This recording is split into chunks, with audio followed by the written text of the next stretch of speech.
A single F/A-18 Super Hornet carries a price tag of roughly $70 million. An American aircraft carrier can hold more than 60 of these jets at once, meaning billions of dollars worth of combat power is often parked on what is essentially a floating runway in the middle of the ocean.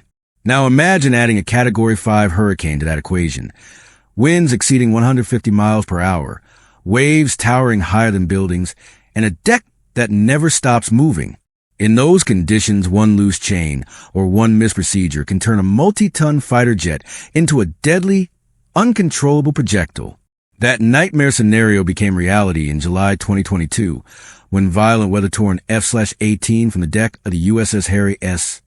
Truman, sending it plunging nearly 9,500 feet into the Mediterranean Sea.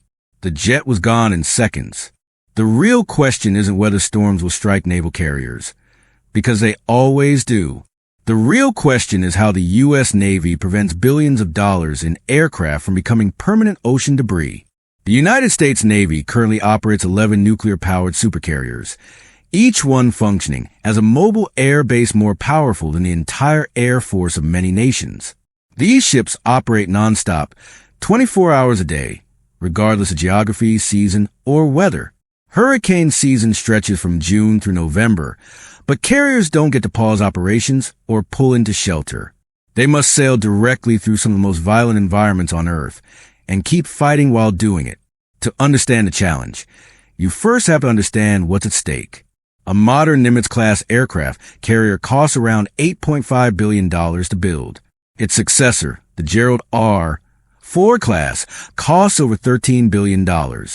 But the ship itself is only part of the equation. Each carrier embarks between 64 and 80 aircraft, including F/A-18 Super Hornets, two Hawkeye airborne command planes, 18G Growlers, and a cutting-edge F-35 Sea Lightning II, which costs more than $117 million per aircraft. Add it all up, and a single carrier can easily host over $5 billion in aircraft alone, not counting the ship beneath them. These aircraft are not parked randomly. Every jet has a precise, assigned position based on weight, mission priority, and deck balance. Beneath the flight deck lies a hangar bay, a massive enclosed space stretching nearly 700 feet long and spanning two-thirds the length of the ship. Protected by thick steel walls and segmented by heavy sliding fire doors, the hangar bay functions as a fortified garage capable of sheltering more than 60 aircraft from the elements. But during normal combat operations, many aircraft remain topside, fully exposed to wind, rain, and waves. When storm warnings appear, the Navy doesn't improvise. It executes procedures refined through decades of hard-earned experience. Every aircraft on a carrier is built with multiple reinforced tie-down points integrated into its structure. These points are designed specifically to endure extreme forces. Instead of ropes, the Navy uses heavy steel chains, each weighing around 15 pounds. On a calm day, an aircraft might be secured with 4 to 6 chains. When severe weather approaches, that number doubles or triples, sometimes reaching 14 chains per aircraft, especially for heavier platforms like the E-2 Hawkeye. Each chain is attached to steel deck fittings welded directly into the flight deck. Navy standards require every fitting to withstand 16,000 pounds of vertical force. That number isn't theoretical. It's tested constantly. A single failed fitting in hurricane conditions can mean total loss. Chains alone, however, are useless without the people who install them. The flight deck crew, those sailors in brightly colored jerseys, are the backbone of storm defense. Blue shirts handle aircraft securing. Yellow shirts direct movement. Green shirts manage catapults and arresting gear. Red shirts handle ordnance and rescue. Purple shirts fuel aircraft. Brown shirts serve as plane captains, and white shirts oversee safety and quality control. Every color represents a role, and every role must function perfectly. History shows what happens when communication breaks down. In April 2025, the USS Harry S. Truman lost another F divided by a -18E when it rolled out of hangar bay during evasive maneuvers. Investigators found that while a brake failure initiated the incident, poor communication between the bridge and hangar control played a critical role. The aircraft, along with its tow tractor, slid straight into the sea, nearly taking a sailor with it. When storms intensify, aircraft that can be moved below deck are moved immediately. 4 massive aircraft elevators, each capable of lifting 2 fully loaded fighter jets, work nonstop. Inside the hangar bay, crews seal cockpits, secure panels, and double-check every latch. Fire suppression systems stand ready, though they're designed to avoid accidental activation, since seawater can severely damage aircraft systems. The hangar bay's compartmentalized design adds another layer of protection. Heavy steel fire doors divide the space into zones, limiting damage if one section is compromised. This architecture has saved countless aircraft over the years. Still, not every aircraft can fit below deck. Some must remain topside, and that's where conditions become truly brutal. As winds climb past 40 miles per hour, waves crash against the hull, sending spray dozens of feet into the air. Crews fold aircraft wings, a feature designed specifically for carrier operations, reducing their footprint and allowing tighter, more secure positioning. Chains are attached in opposing directions, forming cross patterns that prevent movement in any axis.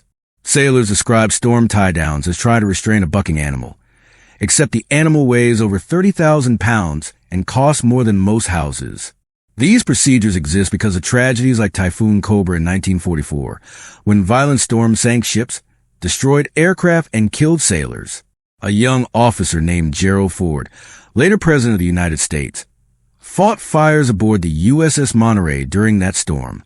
The Navy never forgot those lessons, and modern carrier doctrine is built on them. But protecting the aircraft is only half the battle. The carrier itself must survive. During storms, carriers turn directly into the wind and maintain forward speed.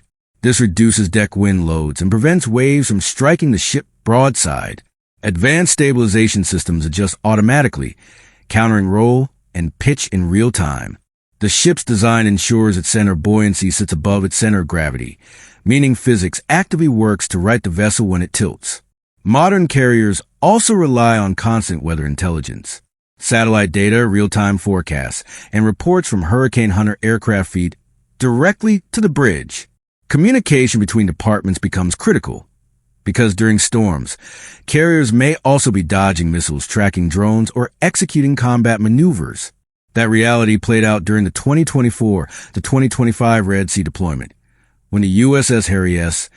Truman faced extreme weather while simultaneously defending against missile and drone attacks. Aircraft had to be secured, unchained, repositioned, and resecured repeatedly, all while remaining combat ready. After storms pass, the work doesn't stop. Every aircraft undergoes detailed inspection for corrosion, water intrusion, and structural stress. Flight deck fittings are checked for damage. Catapults, arresting gear, and elevators are inspected and certified before flight operations resume. Salt water is relentless, and the Navy treats post-storm inspections as mission critical. What makes the U.S. Navy unique isn't that it avoids storms. It's that it operates through them. While other nations struggle with limited carrier experience, the United States has been running supercarriers for more than 6 decades, in every ocean and every climate imaginable. Nuclear propulsion allows carriers to maneuver indefinitely without worrying about fuel, keeping optimal positioning throughout prolonged storms. In the end, protecting billions of dollars in aircraft during hurricanes isn't about luck. It's about engineering, discipline, communication, and training, refined through decades of failures, losses, and hard lessons. Miss one step, ignore one protocol, and just go overboard. Execute the process correctly, and carriers sail through storms that would destroy lesser ships. That's how the U.S. Navy keeps its floating air bases operational, no matter what the ocean throws at them.